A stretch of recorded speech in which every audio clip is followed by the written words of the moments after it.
আজ আমরা শিখব ত্রিকোণমিতিক অনুপাত এবং ত্রিকোণমিতিক অভেদাবলী। এই অনুশীলনটি করার আগে আমাদেরকে জানতে হবে ত্রিভুজের অতিভুজ কোনটা, ভূমি কোনটা, লম্ব কোনটা। একটা ত্রিভুজ নাম দাও এ বি সি। এই বি কোণটা হলো 90 ডিগ্রি। 90 ডিগ্রির সামনে যেটা থাকে বাহুটা, তাকে আমরা সবসময় অতিভুজ বলি। তাছাড়া ত্রিভুজের তিনটি বাহুর মধ্যে যে বাহুটা সবথেকে বড় তাকে আমরা অতিভুজ বলবো। কিন্তু লম্ব আর ভূমি, কোনটাকে লম্ব বলবো, কোন বাহুটাকে আমরা ভূমি বলবো, এটা জানতে গেলে যে কোনটার সাপেক্ষে আমরা লম্ব বা ভূমি বার করব, যে কোনটার সাপেক্ষে আমরা লম্ব বার করব সেই কোণের সামনে যে বাহুটা আছে, এখানে যদি আমরা এ কোণের সাপেক্ষে লম্ব ভূমি বার করি, তাহলে এ কোণের সম্মুখে যে বাহুটা আছে সেটাই হবে লম্ব এবং অপর বাহুটা হবে ভূমি। তাহলে এ কোণ সমান এ কোণের লম্ব, লম্ব সমান বিসি এবং ভূমি সমান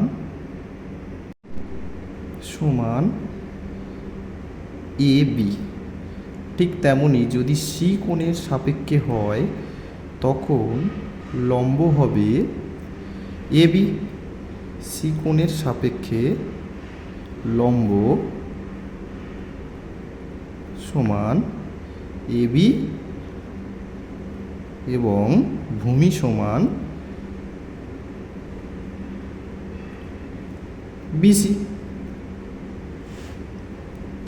এছাড়া এই ত্রিকোণমিতিক অনুপাতের ক্ষেত্রে যে সূত্রগুলো জানতে হবে সেটা হলো সাইন থিটা,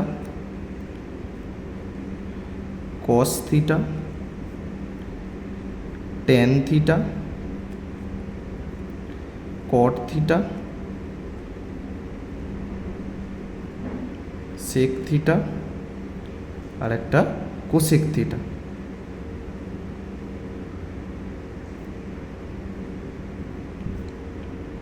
আমরা এই সূত্রগুলো মনে করার সময় সব সময় মনে রাখবো আগে লম্ব, তাহলে লম্ব বাই অতি, ভূমি বাই অতি, আগে লম্ব তাহলে লম্ব বাই ভূমি,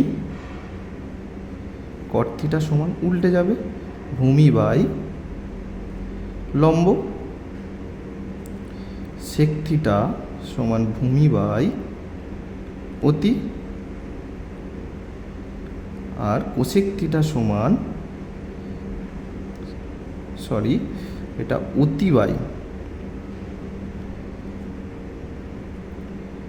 ভূমি।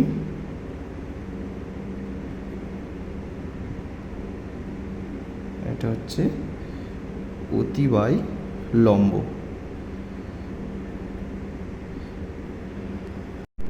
এখান থেকে দেখতে পাচ্ছি সাইনের উল্টো কোসেক, কসের উল্টো সেক আর ট্যানের উল্টো কট। তাহলে আমরা কি দেখলাম? সাইন থিটা সমান 1 বাই কোসেক থিটা,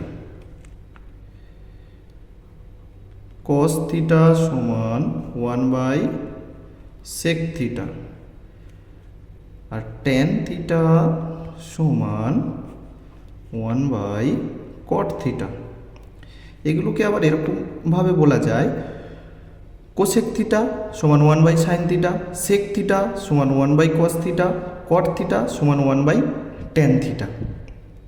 ঠিক আছে, এই কটা সূত্র জানলে আমরা 23.1 যে কোষে দেখি এটা শেষ করতে পারবো। এটা আমরা আগামীকাল শুরু করব।